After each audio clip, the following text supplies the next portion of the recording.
বোলপুরবাসীদের জন্য কিন্তু দারুণ সুখবর। শহরে একদম নতুন ওপেন হয়েছে এই ফুড প্লাজা, নতুন রেস্টুরেন্ট, তাই এক্সাইটমেন্টটাও একটু বেশি। আজ আমি এসেছি চেক করতে যে এদের খাবারের স্বাদ আসলে কেমন। চলো দেরি না করে ভেতরে গিয়ে মেনু কার্ডটা দেখে নেওয়া যাক। ভিতরে পৌঁছে বেশ কিছু আইটেম অর্ডার দিয়ে দিই আর কিছুক্ষণের মধ্যে খাবারগুলি টেবিলে চলে আসে। আর আজকে আমি খাবার অর্ডার করেছিলাম ক্রিস্পি চিকেন, চিকেন ললিপপ আর সাথে একটা কম্বো নিয়েছিলাম এগ চিকেন ফ্রাইড রাইস আর চিলি চিকেন। দেখতে তো সুন্দর লাগছে, চলো এবার টেস্ট করে দেখা যাক আসলে টেস্টটা কেমন। তো চলো প্রথমে টেস্ট করে দেখি চিকেন ললিপপটা। চিকেন ললিপপটা ফার্স্টে মুখে বাইট নিতে একদম দারুণ টেস্ট। আর এটা টেস্টটা ভালো লাগার কারণ এর উপরে যে কোটিংটা দেওয়া হয়েছে সেটা খুব পাতলা দেওয়া ছিল। এর আগে আমি অনেক জায়গায় খেয়েছি, সব জায়গারই কোটিংটা মোটা থাকে, এই ফার্স্ট টাইম কোটিংটা পাতলা পেলাম, তাই টেস্টটা দ্বিগুণ লাগছিল। তো চলো এবার নেক্সট টেস্ট করব ক্রিস্পি চিকেন। আর চিকেনের আইটেম মানে বুঝতেই পারছো টেস্ট তো দুর্দান্ত হবে। এসব খাওয়া তো হলো, তো চলো এবার মেন কোর্সের দিকে যাওয়া যাক। দেখি এটার টেস্ট কেমন। হালকা করে ফ্রাইড রাইস নিয়ে সাথে চিলি চিকেনটা মিক্স করে মুখে দিতে এটার টেস্টও ভাই নর্মালি লাগলো, মানে বাকি সব দোকানে যেমন টেস্ট হয় সেম একই টেস্ট। আর তোমাদের মধ্যে যদি কেউ এই দোকান থেকে খাবার খেয়ে থাকো তাহলে তোমাদের পার্সোনালি টেস্টটা কেমন লেগেছে অবশ্যই কমেন্টে জানিও। আর যারা এখনো পর্যন্ত টেস্ট করোনি তারা দেরি না করে তাড়াতাড়ি এসো এই ফুড প্লাজাতে। তো চলো দোকানের লোকেশনটা একটু ওই দিদির মুখ থেকে শুনে নাও।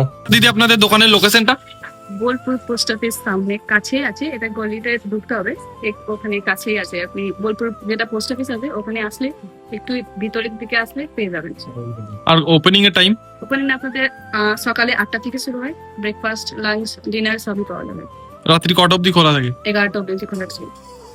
দিদির মুখে তো লোকেশনটা শুনলে, চলো এবার আমি তোমাদের লোকেশনটা একটু ভালো মতো দেখিয়ে দিই। লোকেশনটা হচ্ছে বোলপুর শ্রীনিকেতন রোড পোস্ট অফিসের সামনে যেই গলিটা আছে সেই গলিটা। এছাড়াও বাবলু স্টুডিওর একদম সাইডে। এখানে তোমার ফ্রি হোম ডেলিভারিও করা হয় এবং ফোনেও অর্ডার নেওয়া হয়। আর বাকি কিছু জানার থাকলে এই নাম্বারে কল করে তোমরা জেনে নাও।